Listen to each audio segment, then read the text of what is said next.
saya menyampaikan materi berkaitan dengan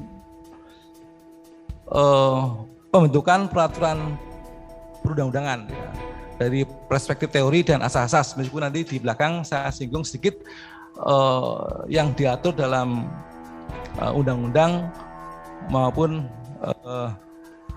beberapa peraturan ya.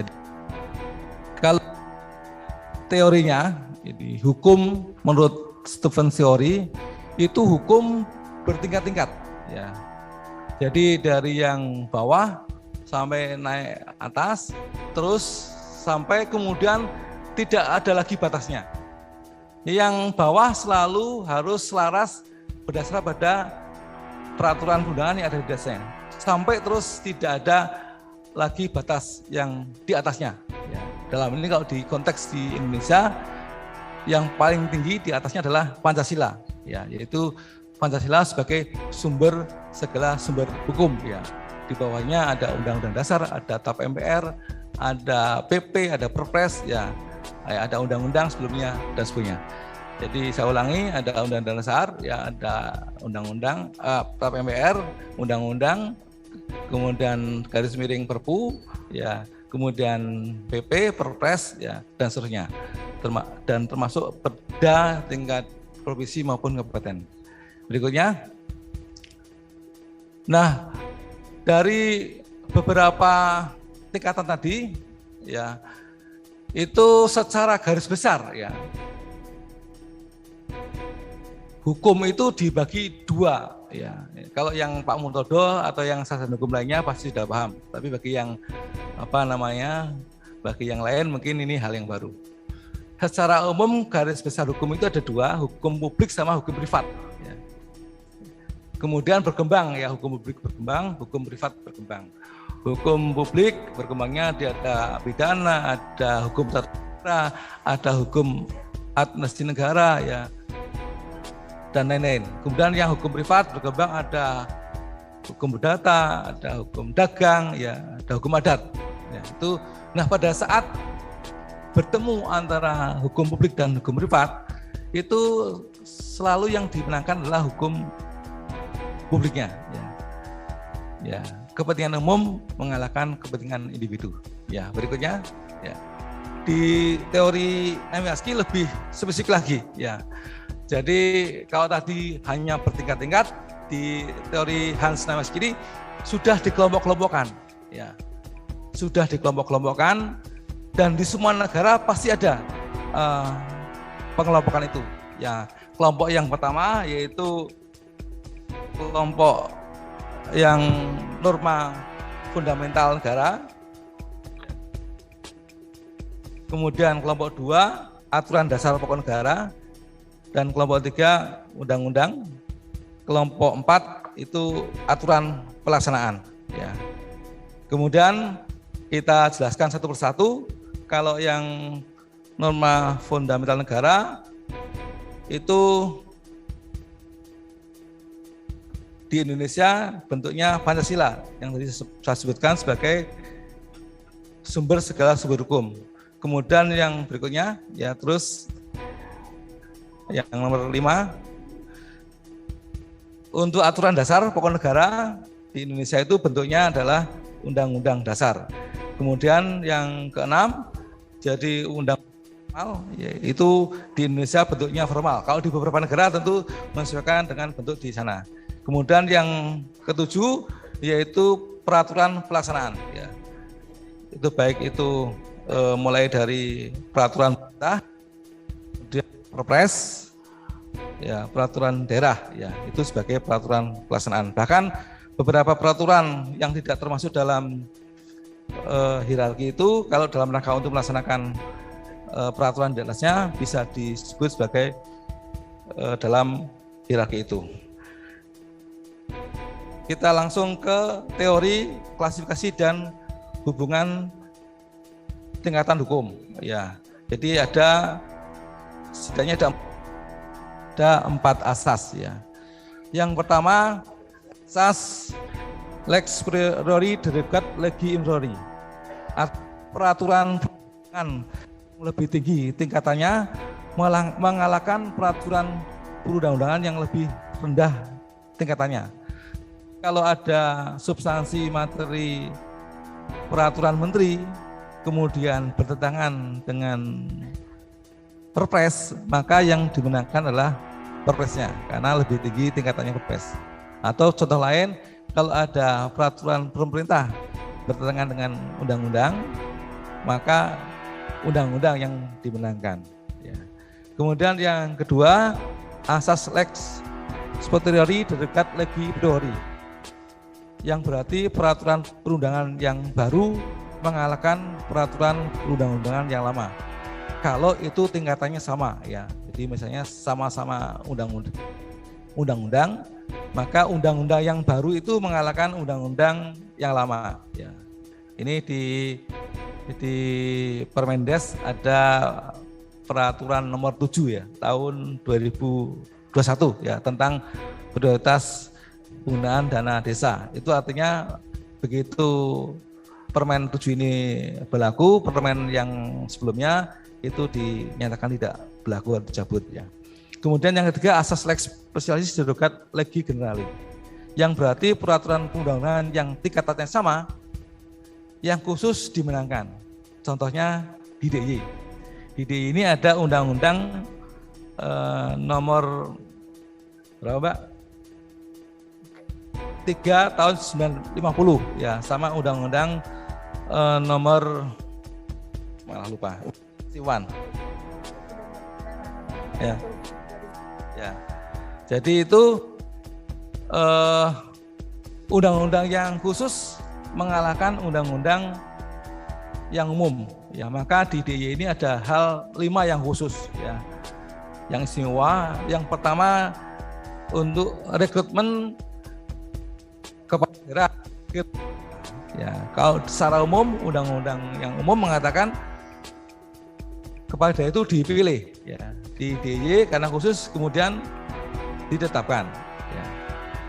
Yang lain yang khusus tentang kebudayaan ya. Kebudayaan di DIY bisa mengatur sendiri. Kemudian tata ruang juga mengatur sendiri, pertanahan juga mengatur sendiri. Tanah ini kalau tidak salah tanah kas desa ya.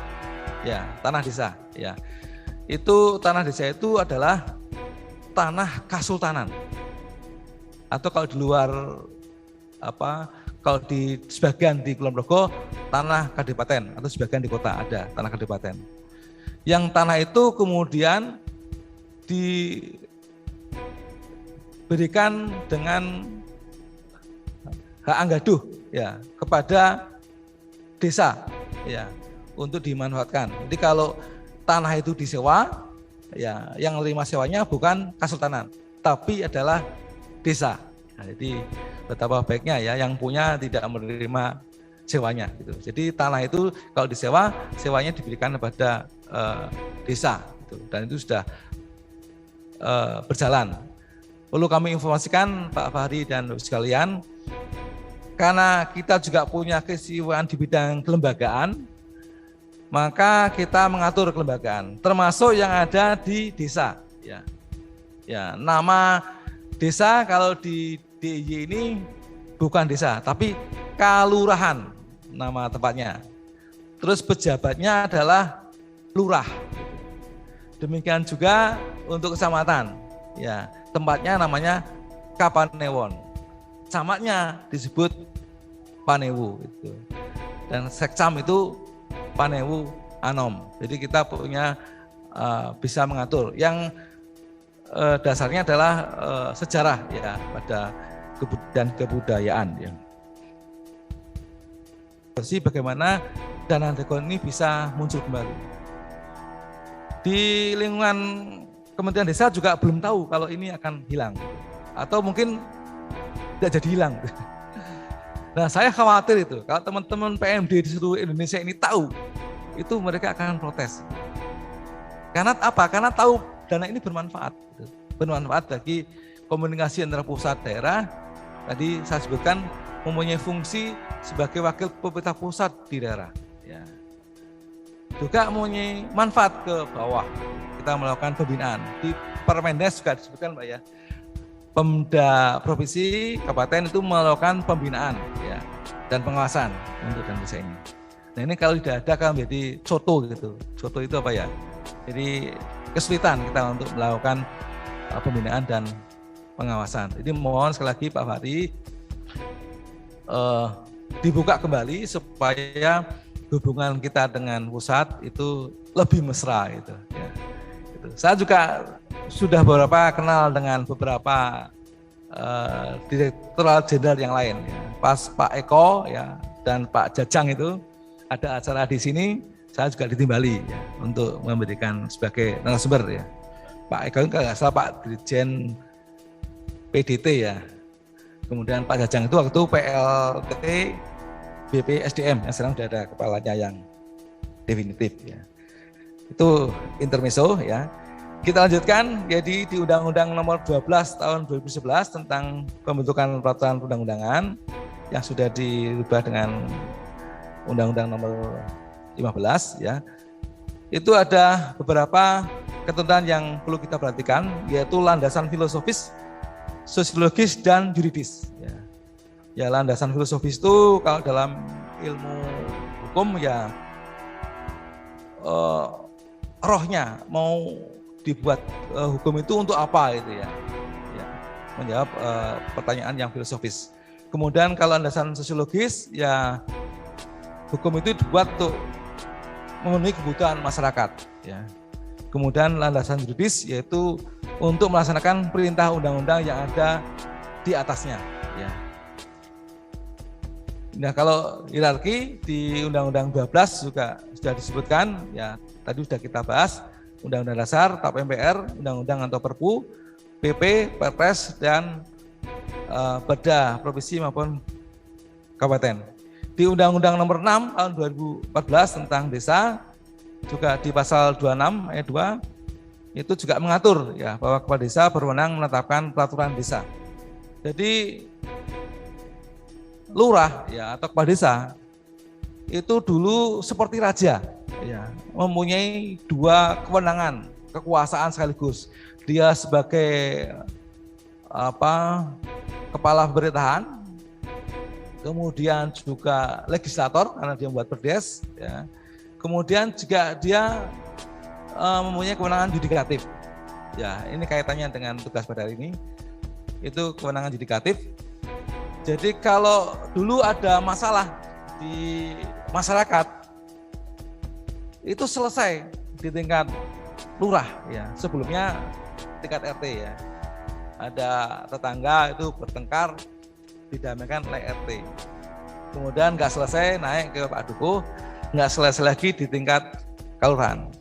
Itu biasanya selesai. Nah mungkin paralegal ini bisa mengisi kekosongan yang dulu sudah seperti itu karena zaman berubah itu, peran tiga kekuasaan itu sudah tidak lagi ada di satu tangan lurah. Ya, dan memang kemudian kalau itu di tangan satu lurah ya sudah nggak zamannya lagi sekarang ya. Kalau dulu mungkin tiga kekuasaan di tangan satu lurah bisa dilaksanakan karena dulu beda suasana kebatitannya ya. Saya tidak mengatakan lurah sekarang kurang baik, tapi lurah dulu itu adalah benar-benar ya dia mengabdi betul untuk masyarakat ya. Nah sayangnya di Undang-Undang Desa ini tidak menyebut secara rinci bagaimana cara membuat perdes sehingga bisa mengacu yang ada di Undang-Undang 12 ya.